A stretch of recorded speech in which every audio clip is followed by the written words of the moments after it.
myself Sunil Kumar Meena, assistant professor of physics, Hardev Joshi राजकीय कन्या महाविद्यालय बांसवाड़ा। लास्ट वीडियोस में हमने इंटरफेरेंस बाय थिन फिल्म पढ़ा था। उसमें रिफ्लेक्टेड वेव्स के कारण हमने इंटरफेरेंस पढ़ा था, ट्रांसमिटेड रेज के कारण हमने इंटरफेरेंस पढ़ा था। आज हम पढ़ेंगे interference due to a thin wedge shaped film. यहाँ पर एक वर्ड काम में लिया गया है, वेज। वेज शब्द का जो मतलब होता है वो होता है एक कोना है वो जीरो थिकनेस का हो, मतलब कि वो एक बहुत ही नुकीली कील की तरह। वेज का मतलब होता है कील, नुकीली कील, यानी कि उसका एक सिरा नुकीली कील के तरह हो और फिर वो किसी एक सर्टेन एंगल के साथ वो धीरे धीरे बड़ा होता जाए, उसे कहते हैं हम वेट्स। और यहाँ शेप मतलब ऐसी शेप होनी चाहिए जिसमें एक पार्ट तो होना चाहिए जीरो थिकनेस वाला, और थिकनेस मतलब होता है चौड़ाई वाला, जीरो उसकी जो थिकनेस होनी चाहिए और फिर उसकी थिकनेस लगातार बढ़ती जानी चाहिए। इस प्रकार की जो हम स्ट्रक्चर या संरचना को हम वेट्स शेप कहते हैं। और यहाँ कोई भी इंसिडेंट रे है वो हम यहाँ पर फॉल डाउन करते हैं। मान लिया इसका नाम एस दे दिया। कोई भी एक एस जो फ्रिंज है वो किसी बी पॉइंट के ऊपर आके इंसिडेंट कर रही है, और इस फिल्म में दो पॉसिबिलिटी है।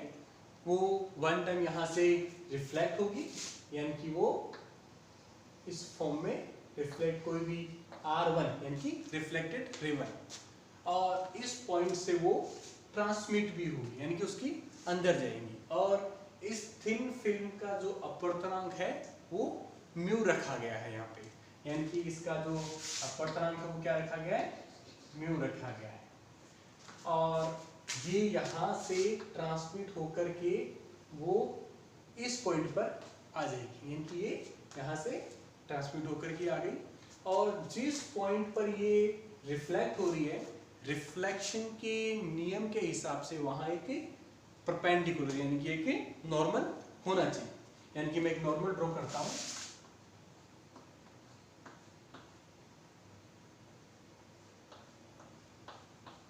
ये मैंने एक नॉर्मल ड्रॉ कर दिया है जो कि काफी नीचे तक, क्योंकि हमें इसकी आगे जरूरत पड़ेगी, इसलिए मैंने इस नॉर्मल को काफी नीचे कर दिया है और इसका नाम मैंने एन दे दिया है। और यहाँ पर जो थिन फिल्म में एंटर होने के बाद इस पॉइंट से वो अगेन रिफ्लेक्ट होगी। इस से जो रिफ्लेक्ट होगी वो मान लिया वो इस पॉइंट पर जाती है, यानी कि मैं इस पॉइंट का नाम मैं ए दे देता हूं और इस पॉइंट का नाम मैं सी दे देता हूं, यानी कि वो एस जो रे है वो बी पॉइंट तक आई, बी पॉइंट से ट्रांसमिट होकर वो ए पॉइंट पर आई और ए पॉइंट से रिफ्लेक्ट होकर के वो सी पॉइंट पर गई, और यहां से वो कोई R2 रे, मतलब कि ये R1 जो फर्स्ट टाइम रिफ्लेक्ट हुई और R2 जो सेकेंड टाइम इस सी पॉइंट से रिफ्लेक्ट हुई, यानी कि हमें रिफ्लेक्टेड दो वेव मिली है, R1 एंड R2, जो कि किसी एक हार्ड इस सरफेस से रिफ्लेक्ट हुई है। और यहाँ से अगर यहाँ से कोई भी रिफ्लेक्शन होता है, इसका मतलब क्या हुआ, इसका मतलब ये हुआ कि यहाँ पर भी एक नॉर्मल ड्रॉ किया जाएगा रिफ्लेक्शन के रूल के हिसाब से, यानी कि यहाँ पर एक नॉर्मल ड्रॉ कर दिया गया है। यहाँ पर इस नॉर्मल का नाम हमने एम रखा है, यानी कि ये इसके ऊपर परपेंडिकुलर डाला गया है इसके ऊपर, कि ये जो सी पॉइंट है यहां से R2 किरण निकल रही है और बी पॉइंट से R1 किरण निकल रही है। हमें इंटरफेरेंस निकालना है। इंटरफेरेंस निकालने के लिए हम हमेशा जिन दो वेव्स का हम इंटरफेरेंस पैटर्न निकालते हैं उनका फर्स्टली हम हमेशा उनका पाथ डिफरेंस निकालते हैं, यानी कि मैं जो बी R1 और ये यहाँ से जो रिफ्लेक्ट होके गई है R2, इन दोनों का मैं क्या करूँगा, पाथ डिफरेंस निकालूंगा, यानी कि मैं निकालूंगा नंबर 1 में निकालूंगा पाथ डिफरेंस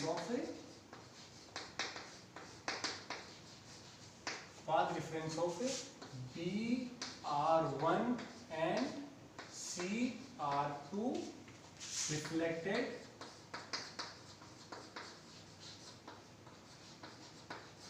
रेज, यानी कि दोनों रेज हैं वो रिफ्लेक्टेड है, इन दोनों का मैं पाथ डिफरेंस निकालूंगा। अब यहां पर आपको नोटिस करना पड़ेगा कि S पॉइंट से चल के B पॉइंट तक आने में दोनों का सेम होगा, यानी कि मैं कहूं पहले वो किरण जो है वो S पॉइंट से चली और वो किस पर आई, B पॉइंट पर आई, और B पॉइंट पर आने के बाद वो कहां चली गई, R1 पॉइंट पर चली गई, यानी कि वो चली गई R1 पॉइंट पर। ये तो कौन सी हुई, BR1 हुई।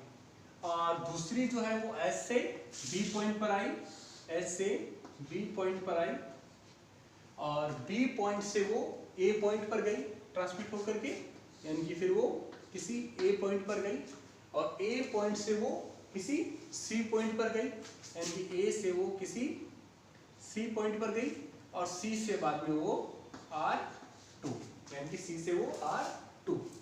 तो आप देखोगे कि यहाँ पर S से B पहली वेव के लिए और S से B जो अंदर इन दोनों के लिए, ये दोनों क्या है, सेम है।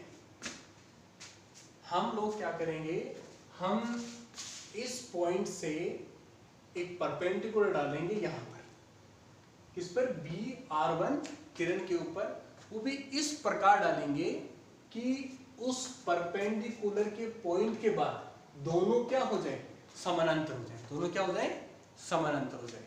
यानी कि we draw a perpendicular, ये सिंबल परपेंडिकुलर का है, we draw a perpendicular from C to BR1। हमने एक परपेंडिकुलर ड्रॉ किया है C पॉइंट से BR1 रे के ऊपर, और वो इस प्रकार ड्रॉ किया है कि R1 और R2 क्या हो जाए, पैरेलल हो जाए, so that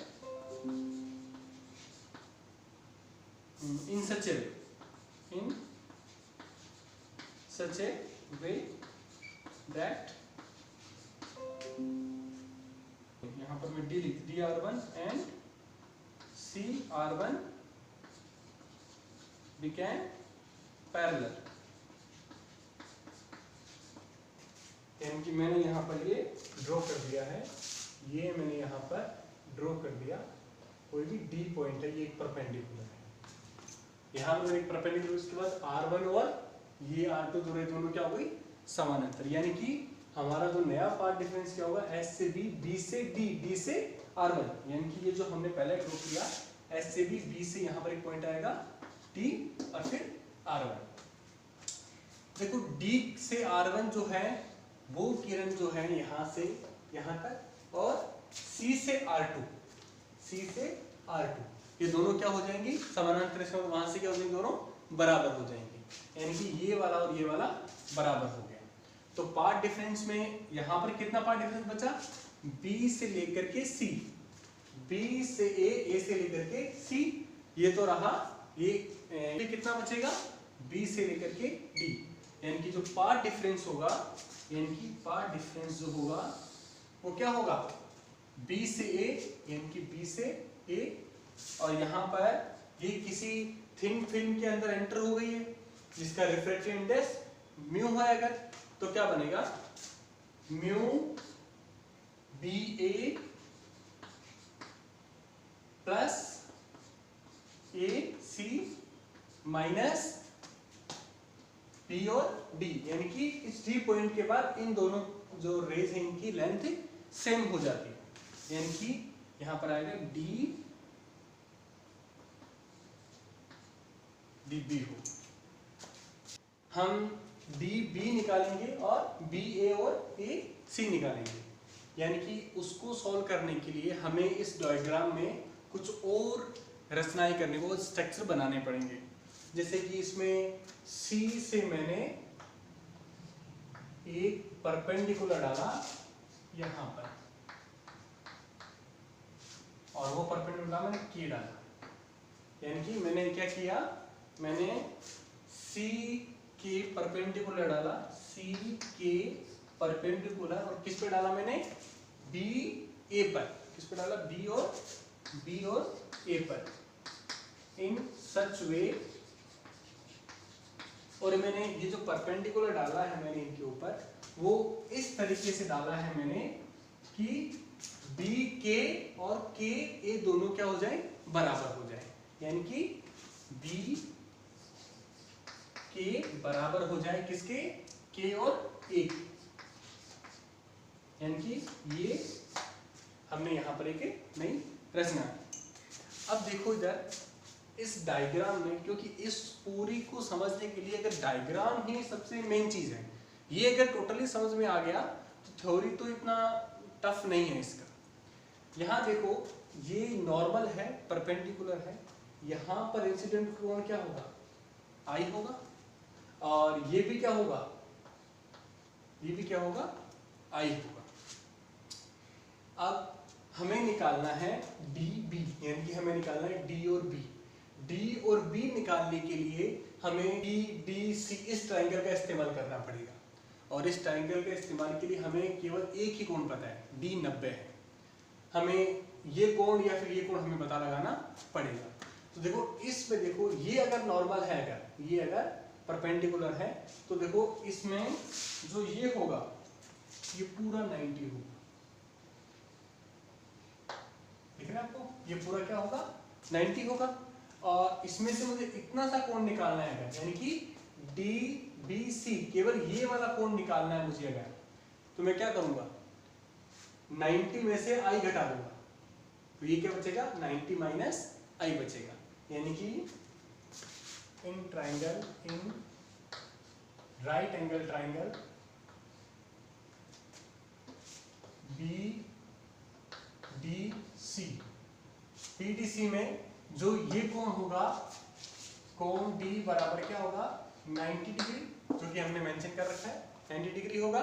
और ये कोण कितना होगा, 90 माइनस आई। मैं रिपीट कर देता हूं, ये जो परपेंडिकुलर डाला गया है इसके ऊपर, यानी कि ये जो O और जो C है इसके ऊपर जो परपेंडिकुलर एंड डाला गया है, तो ये हो जाएगा 90, और ये कोण अगर छोटा सा कोण जो I है अगर, तो ये बचा हुआ कोण कितना होगा, 90 माइनस आई होगा, यानी कि कोण डी बी और C ये कितना होगा, 90 माइनस आई, यानी कि ये जो कोण है, बचा हुआ कोण जो है वो कितना हो जाएगा, 90 माइनस आई, 90 माइनस आई हो जाएगा। अगर ये 90 माइनस आई है, ये अगर 90 है अगर, तो ट्राइंगल की जो आइडेंटिटी होती है कि तीनों कोणों का योग जो होता है वो कितना होता है, 180 होता है, यानी कि कोण डी प्लस कोण डी बी सी प्लस कोण बी सी डी, ये कितना होगा, 180 डिग्री। ये ट्राइंगल की आइडेंटिटी है। और यहाँ पे कोण डी कितना है, 90 है, और ये कितना है, 90 माइनस आई है, और ये कोण कितना है, कोण बी सी डी बराबर 180, और जो कोण बी सी डी कितना हो जाएगा, 180 minus 180 plus I equal to I, यानी ये कोण कितना हो गया, आई। इसका मतलब है कि ये जो एंगल है वो कितना आया आपका, आई है यहाँ एंगल आपका, क्लियर है। अगला देखो आप इसके नीचे वाले ट्राइंगल में, यानी कि मैं एक राइट एंगल ट्राइंगल और इंट्रोड्यूस कर रहा हूं यहाँ पे, सी बी और के, ये भी एक राइट एंगल ट्राइंगल है, यानी कि right angle triangle B K सी। इस ट्राइंगल में आप देखेंगे के आपका कितना है, 90,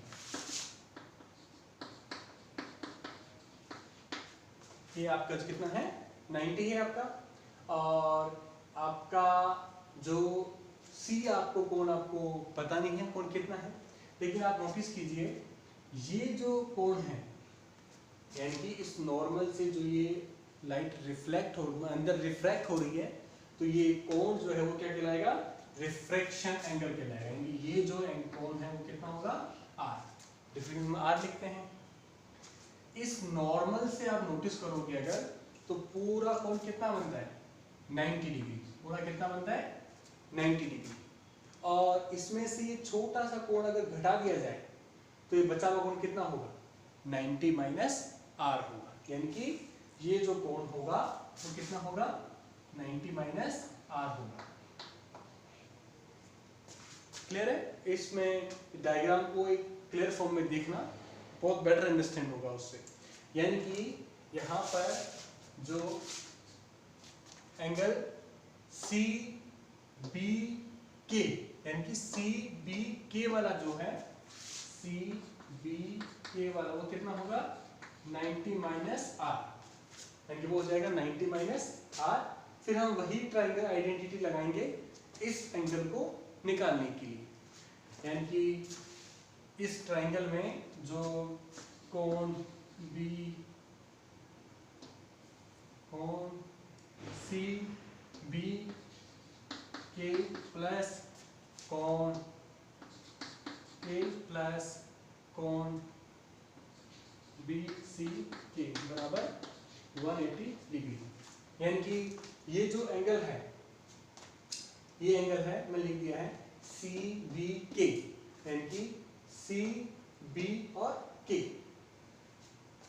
प्लस कोण के, और नेक्स्ट कोण है बी सी के, यानी कि बी सी और के, और ये कितने होगा, 180 के बराबर होगा। और यहाँ पर सी बी के जो वहां से वो 90 माइनस आर प्लस कोण के है वो 90 है, प्लस बी सी के बराबर 180 डिग्री। और एंगल बी सी के जो है वो कितना हो जाएगा, 180 minus 90 plus r equal to r. यानी कि एंगल बी सी के कितना हो जाएगा, आपका आर हो जाएगा। यानी कि इसका ये हुआ कि जो आपका ये एंगल है आपका वो कितना हो जाएगा, आर हो जाएगा। यानी कि आपको दो ट्रायंगल मिल गए हैं, आपको दोनों ट्रायंगलों में ये कोण आपका आई हो गया, ये कोण आपका आर हो गया है। अब हम नोटिस करते हैं इन दोनों के अंदर, इसमें और इन दोनों में मैं साइन की आइडेंटिटी निकालता हूँ। यानी कि इसमें भी मैं साइन की आइडेंटिटी निकालूंगा इस त्रिभुज में, और इसमें भी मैं क्या करूंगा, साइन की आइडेंटिटी निकालूंगा। तो मैं पहले निकाल रहा हूं इन बी बी सी में, इन बी बी सी में साइन आई बराबर, यानी कि साइन आई बराबर जो होगा वो क्या होगा, साइन की आइडेंटिटी में ऊपर क्या होता है आपका परपेंडिकुलर, नीचे होता है आपका हाइपोटेन्यूज होता है। यानी कि इसका परपेंडिकुलर क्या होगा, बी और डी, यानी कि बी और डी अपॉन आपका हाइपोटेन्यूज करना पर क्या होगा, बी और सी। और सिमिलरली इसमें जो हमने अभी एंगल निकाला है बी के और सी में, in right angle triangle B K C, इसमें साइन का क्या होगा, साइन आर बराबर, यानी कि यहाँ पे कितना है, आर है, यानी कि साइन आर बराबर क्या होगा आपका परपेंडिकुलर ऊपर होगा, यानी कि बी के आपका परपेंडिकुलर है वो ऊपर होगा, बी के और अपॉन आपका हाइपोटेन्यूज क्या होगा आपका, बी और सी होगा। और हम इस आइडेंटिटी का यूज करेंगे नंबर 1 एंड नंबर 2। इक्वेशन 1 और इक्वेशन 2 से जो है वो हमें मिलेगा, हम दोनों का अगर रेशियो लेते हैं तो क्या होगा, sine i upon sine r equal to क्या होगा आपका B D upon B C r upon B K upon B और सी, यानी यहाँ क्या बचेगा B D upon B K बचेगा, और sine i upon sine r किसके बराबर होता है आपके रिफ्रैक्टिव इंडेक्स म्यू के बराबर, यानी कि म्यू बराबर क्या होता है आपका sine i upon sine r, यानी कि इसका इक्वेशन को मैं डायरेक्ट यहाँ लिखता हूँ अगर मैं, तो क्या होगा mu equal to B D upon B K, और जो आपका बी डी है उसकी वैल्यू क्या आएगी आपकी म्यू और बी और के। हमें यहाँ पर बी डी निकालना था, जो कि पहली वेव का पाथ का डिफरेंस था, वो हमने निकाल दिया। अब हमारी जो इक्वेशन है वो अरेंज हो गई है, उसको मैं रीडायरेक्ट लिख देता हूँ। वो एक पाथ डिफरेंस क्या था आपका म्यू अपॉन बी ए, यानी कि म्यू बी ए प्लस ए सी माइनस बी डी, यही आपकी इक्वेशन थी। बी डी की वैल्यू हमने यहाँ से निकाल के हम इसके अंदर पुट कर देंगे, जो हमारे पार्ट डिफरेंस की इक्वेशन थी। और बी ए जो है इसको हम दो पार्ट में लिख सकते हैं, एक तो लिख सकते हैं हम बी से लेकर के के वाला पार्ट, और एक के से लेकर के ए वाला पार्ट। और बी के और के ए दोनों क्या है इक्वल है, इसका मतलब हम इसे दोबारा लिखते हैं यहाँ पे पार्ट डिफरेंस इक्वेशन को म्यू बी के प्लस के ए प्लस ए सी माइनस बी डी की वैल्यू कितनी है म्यू बी के, म्यू बी और के। और इस इक्वेशन में म्यू दोनों तरफ कॉमन आ रहा है, तो मैं म्यू को बाहर निकाल देता हूँ। म्यू बी के प्लस के ए प्लस ए सी माइनस बी और के। यहाँ देखो बी के प्लस में है, यहाँ के बी के माइनस में है, दोनों क्या हो जाएंगे दोनों कट जाएंगे। और रिमेनिंग जो इक्वेशन क्या बचेगी हमारी के ए यानी कि डेल्टा के ए प्लस ए सी और म्यू। के ए का मतलब क्या हुआ के ए और सी, यानी कि ए और सी। अब यहाँ पर हमें कुछ ज्योमेट्रिकल और रचनाएं करनी पड़ेंगी, क्योंकि हमें ए सी निकालने का हमारे पास कोई डायरेक्ट मेथड नहीं है।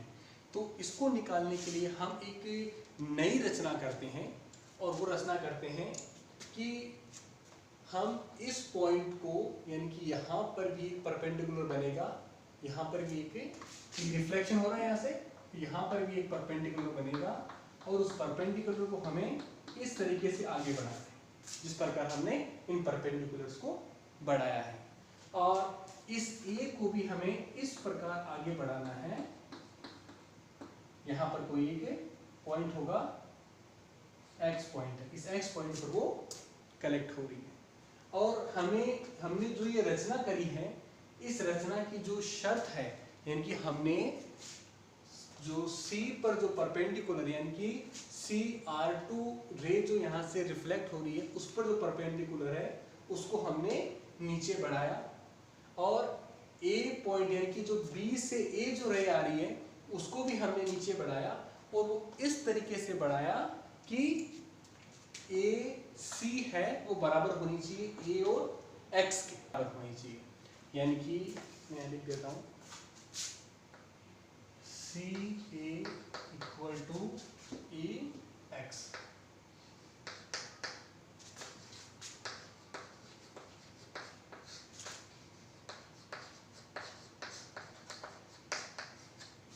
हम ये रचना करने के ऊपर अब यहाँ नोटिस करेंगे कि CA अगर बराबर है A और X के, यानी कि AC यानी कि CA बराबर है A और X के, और दूसरा क्या है यहाँ पे KA यानी कि KA, यानी कि अगर मैं KA और प्लस AC यानी कि इसके बराबर है, तो पूरी लेंथ क्या हो जाएगी K से X, पूरी लेंथ क्या हो जाएगी K से X। यानी कि अगर मैं यहाँ पर पार्ट डिफरेंस फिर से लिखूं तो मैं लिखूंगा सीधा ही KX, यानी कि हमारा सीधा पार्ट डिफरेंस क्या हो जाएगा के एक्स। अब हमारा एम क्या बच गया है, हमारा एम बच गया है अब कि हमें के एक्स की वैल्यू निकालनी है, इसकी लेंथ की, ये जो लेंथ है इस लेंथ की वैल्यू हमें निकालनी है। मैं इसे थोड़ा ड्रॉ गहरा कर देता हूँ इसे। ये वैल्यू अब हमें निकालनी है। इस वैल्यू को निकालने के लिए हमें थोड़ा कॉम्प्लिकेटेड है पर इसको हम इजीली निकालते हैं। फर्स्टली आप सी करो, आप देखो इस त्रिभुज को, यानी कि त्रिभुज ओ एम ए जो कि इस तरीके से ड्रॉ किया गया है।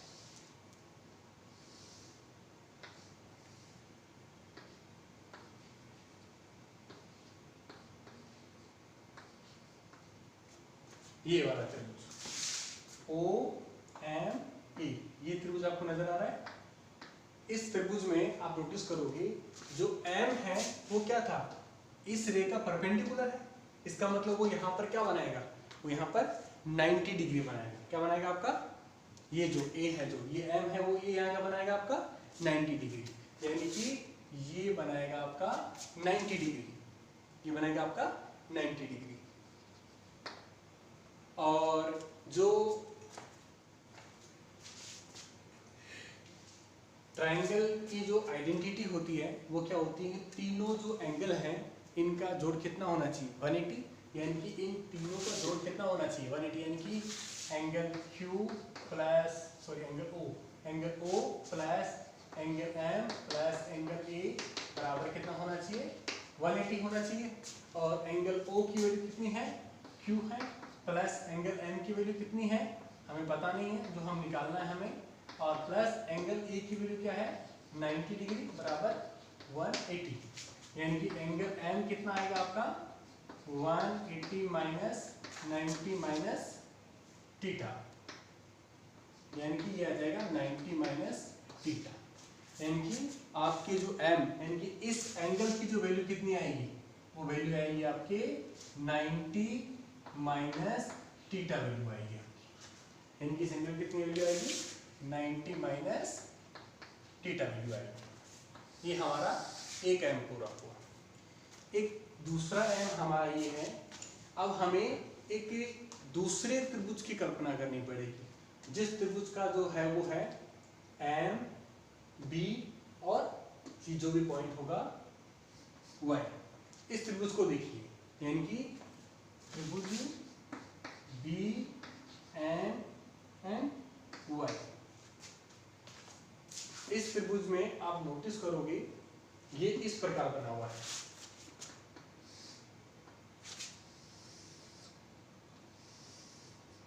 ये पॉइंट आपका D पॉइंट है और ये आपका M पॉइंट है और ये आपका Y पॉइंट है।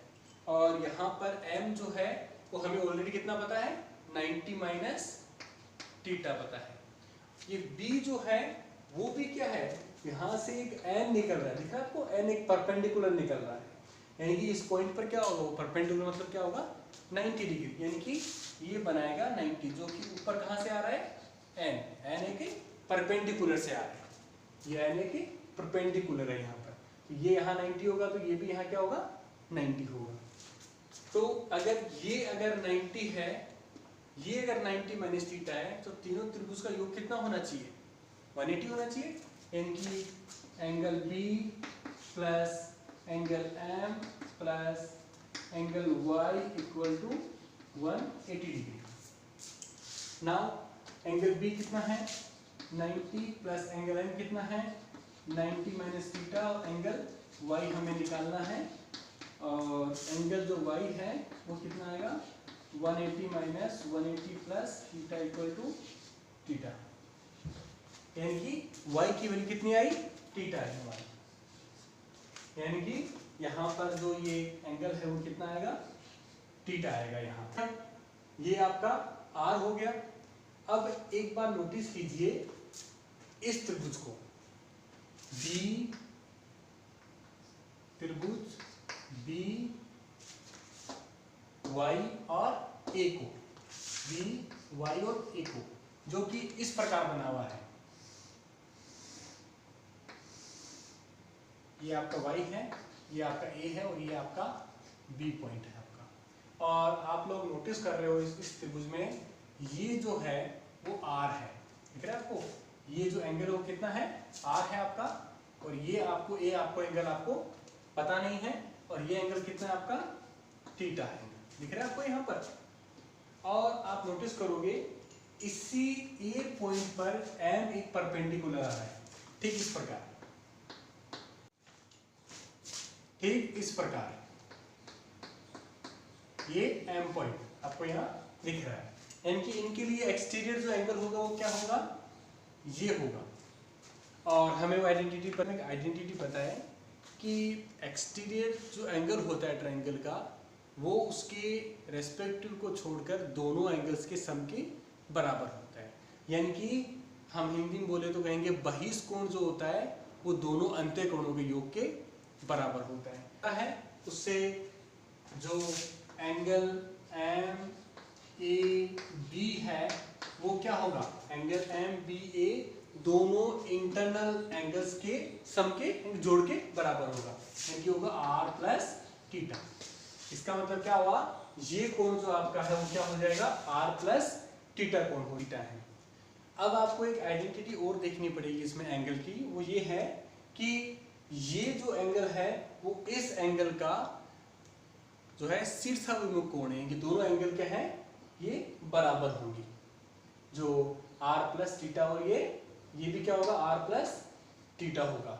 यानी कि एंगल एम ए बी बराबर आर प्लस थीटा है, तो एंगल वाई ए और एक्स भी क्या होगा इसके बराबर, यानी कि एंगल वाई ए और एक्स बराबर किसके होगा, आर प्लस थीटा के। अब आप नोटिस करोगे कि ये भी एक परपेंडिकुलर है और यहाँ पर भी ये एक परपेंडिकुलर है, यहाँ पर भी ये एक परपेंडिकुलर है। E और M जो है दोनों परपेंडिकुलर है, दोनों पैरेलल होंगे, और पैरेलल लाइंस के बीच में कोई भी अगर कोई जो तिर्यक लाइन होती है जो अगर उसमें से कट करती है, तो वहां पर जो एंगल्स बनते हैं वो अल्टरनेट एंगल बनते हैं, यानी कि एकांतर कोण बनते हैं।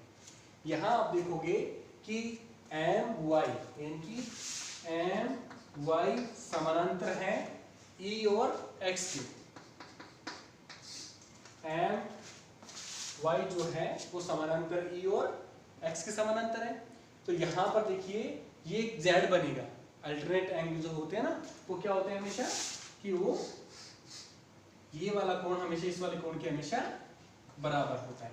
तो यहाँ आप नोट करोगे Y से A से X, X से यहाँ पर किसी L पॉइंट पर आता है यहाँ पे।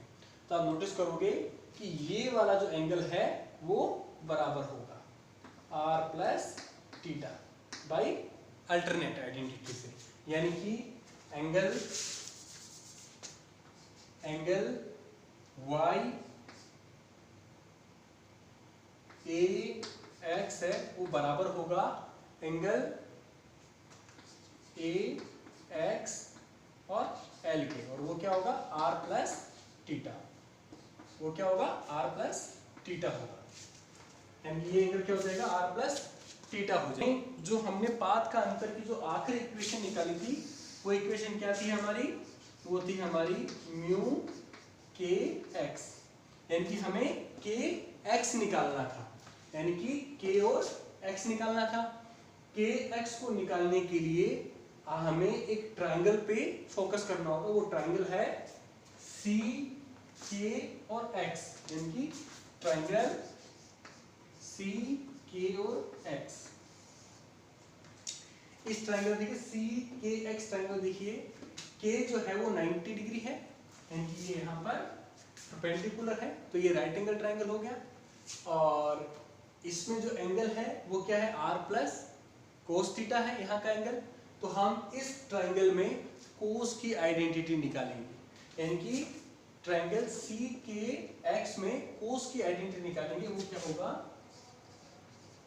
कोस आर प्लस थीटा बराबर कोस आर प्लस थीटा बराबर, कोस की आइडेंटिटी में क्या होता है, जो बेस होता है वो हमेशा ऊपर होता है और जो भी हाइपोटेनस होता है वो हमेशा डिनोमिनेटर में होता है, यानी कि इसका बेस क्या है के x, यानी कि कोस ये हो जाएगा k x अपॉन, और इसका जो हाइपोटेनस होगा वो क्या होगा, c x होगा, यानी कि c और x, k x upon c x। तो k x की वैल्यू क्या आएगी यहाँ पर, k x बराबर आएगा हमारे c x कोस r प्लस थीटा। अब यहाँ आप नोटिस करोगे जो cx है वो क्या है, cx बराबर cl प्लस lx, और ये दोनों क्या हैं, बराबर हैं, क्योंकि हमने इसे जब रचना में हमने ये शर्त रखी थी। और जो cl है वो किसके बराबर है, इस विड्थ की कोई भी लेंथ, जो इसकी चौड़ाई है वो t है, तो यानी कि 2cl, यानी कि इन दोनों को मैंने बराबर मान लिया। और यहाँ पर cl की वैल्यू कितनी है, t है, यानी कि ये आ जाएगा 2t, क्योंकि यहाँ पर cl बराबर t, thickness of this wedge स्टेप फाइल, ये फिल्म। इस वैल्यू को मैं यहाँ पर रख देता हूँ, तो मेरी वैल्यू आती है kx बराबर 2t कोस r प्लस थीटा। और मुझे इस इक्वेशन से पार्ट डिफरेंस निकालना है, तो पार्ट डिफरेंस क्या आ जाएगा मेरा, पार्ट डिफरेंस आएगा मेरा म्यू 2t म्यू कोस r प्लस थीटा, ये मेरा पार्ट डिफरेंस आ गया। हमें एक चीज और रिमेंबर करनी है कि हम लोग इंटरफेरेंस इनकी रिफ्लेक्टेड रेज में निकाल रहे हैं, और हमने पिछले वीडियोस में हमने डिस्कस भी किया था, उसके अंदर हमने डिस्कस किया था कि जब भी कोई डेंसर मीडियम से जब भी कोई जो वेव है वो ट्रांसमिट होती है अगर, तो उसमें पाई का फेज डिफरेंस आता है और लैम्बडा बाई 2 का पाथ का अंतर आ जाता है, यानी कि reflection from denser medium, change in path difference by pi and phase, difference in phase, pi and path difference by lambda by 2, यानी कि उसमें एडिशनल लैम्बडा बाई 2 का पार्ट डिफरेंस आ जाता है। तो इसका मतलब वहां पे जो इफेक्टिव पार्ट डिफरेंस होगा वो क्या होगा, 2t mu cos r plus theta minus lambda by 2, ये उसका इफेक्टिव पार्ट डिफरेंस आ जाएगा। इसमें प्लस लैम्बडा बाई 2 भी ले सकते हैं, जो मैंने पिछले लेक्चर में डिस्कस भी किया था मैंने इसके बारे में। अब हमें इंटरफेरेंस पैटर्न लाना है, जो दो टाइप के होते हैं, कंस्ट्रक्टिव और डिस्ट्रक्टिव होते हैं। कंस्ट्रक्टिव इंटरफेरेंस के लिए जो कंडीशन होती है वो होती है, नंबर 1 होगा आपका कंस्ट्रक्टिव इंटरफेरेंस,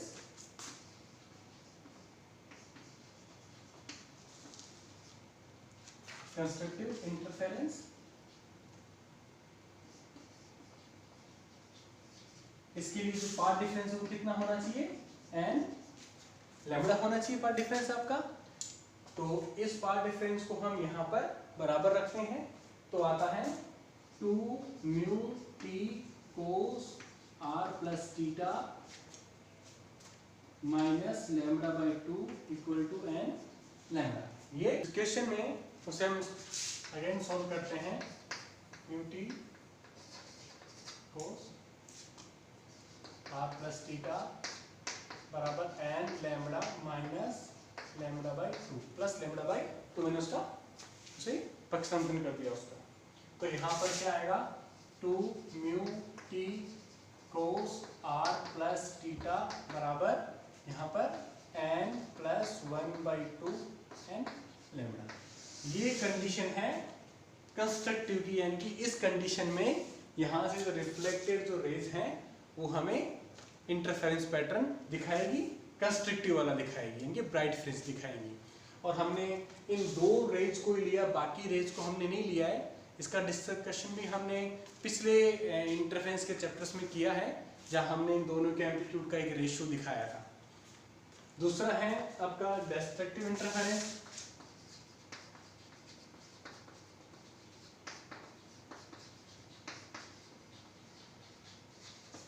डिस्ट्रक्टिव इंटरफेरेंस की जो कंडीशन होती है, पाथ डिफरेंस क्या होता है हमेशा?